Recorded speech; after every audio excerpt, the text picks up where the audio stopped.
मित्रांनो नमस्कार, मी प्रकाश पोरे. एका अतिशय ताज्या आणि सनसनीखेज भागासाठी मी तुमच्यासमोर मुद्दाम आलो. एक लक्षात घ्या, सध्याच्या घडीला पक्ष सोडून गेलेले जे बंडखोर नेते आहेत त्यांची उलटी गिनती सुरू झाली आहे. तुम्ही म्हणाल उलटी गिनती कशी काय? एक लक्षात घ्या, सध्याच्या घडीला सर्वोच्च न्यायालयाने राहुल नार्वेकरांच्या आमदार पात्रता संबंधित निर्णयावर नकारात्मक टिप्पणी केली आहे. या निर्णयाशी संबंधित सुनावणीचे कागदपत्र त्यांनी मागवलेले आहेत आणि त्याच्या दुसऱ्याच दिवशी निवडणूक आयोगाचे अध्यक्ष अरुण गोयल यांनी अचानक राजीनामा दिला. कळलं का? लिंक सांगितली का? तर राष्ट्रपती द्रौपदी मुर्मू यांनी तो राजीनामा तातडीने स्वीकारला देखील. आता कदाचित विधानसभा अध्यक्ष राहुल नार्वेकर देतील राजीनामा, असा माझा एक कयास आहे. तसेही त्यांना भाजपच्या तिकिटावर दक्षिण मध्य मुंबईतून लोकसभेला उभं राहायचंच आहे. म्हणजे त्याच्यामुळे त्यांना राजीनामा हा भाग आहे. म्हणजे उद्या समजा शिवसेना उद्धव ठाकरे आणि राष्ट्रवादी काँग्रेस शरदचंद्र पवार गटाने सर्वोच्च न्यायालयात दाखल केलेल्या याचिकेवर सरन्यायाधीश धनंजय चंद्रचूड यांनी काही जर वेगळा निर्णय दिला आणि त्या संदर्भी निवडणूक आयुक्त आणि विधानसभा अध्यक्षांच्या भूमिकावर काही टिप्पणी ताचेरे ओढले तर त्यावेळी विधानसभा अध्यक्ष राहुल नार्वेकर आणि निवडणूक आयुक्त अरुण गोयल पदावर नसतील. म्हणजे करून धरून सरून नामाने राहील. आलं लक्षात? जसं 2019च्या फडणवीस आणि अजित पवारांना पहाटेचा शपथविधी देऊन, आठवतं का? तर तो शपथविधी देऊन आणि एकनाथ शिंदे यांच्या बंडानंतर फ्लोर टेस्टचे निर्देश देऊन तत्कालीन राज्यपाल भगतसिंग कोश्यारी करून सवरून नामानिराळे राहिले.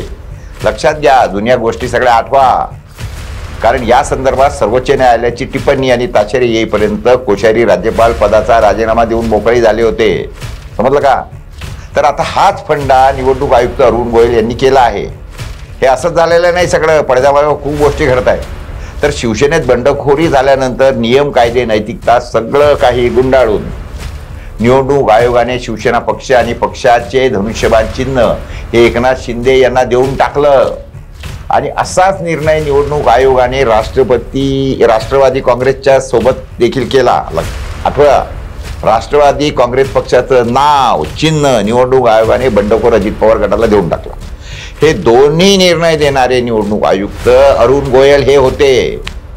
निवडणूक आयोगाच्या याच निर्णयाचा आधार घेत विधानसभा अध्यक्ष राहुल नार्वेकर यांनी शिंदे आणि अजित पवार गटाच्या बंडखोर आमदारांना पात्र ठरवले. संपूर्ण कार्यकाळ पार पडला, तुम्ही बघता आहे. 1-1.5 वर्ष निघून गेले या सगळ्या गोष्टीमध्ये. मात्र आता सर्वोच्च न्यायालयाचे न्यायमूर्ती सरन्यायाधीश धनंजय चंद्रचूड यांनी विधानसभा अध्यक्ष राहुल नार्वेकर यांनी दिलेला आमदार पात्रतेचा निर्णय न्यायालयाच्या निर्देशानुसार नसल्याचं म्हटलं आहे.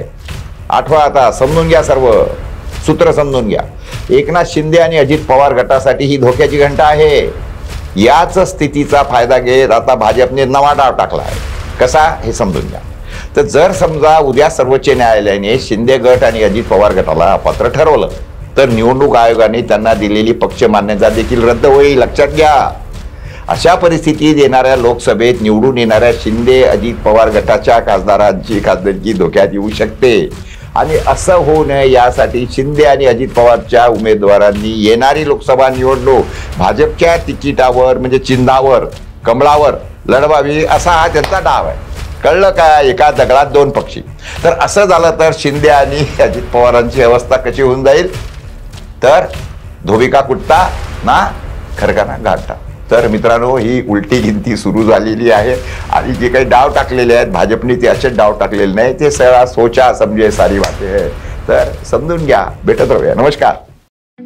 ठळक घडामोडींसाठी देशोन्नती न्यूज चॅनलला सबस्क्राईब करा आणि बेल आयकॉन प्रेस करा.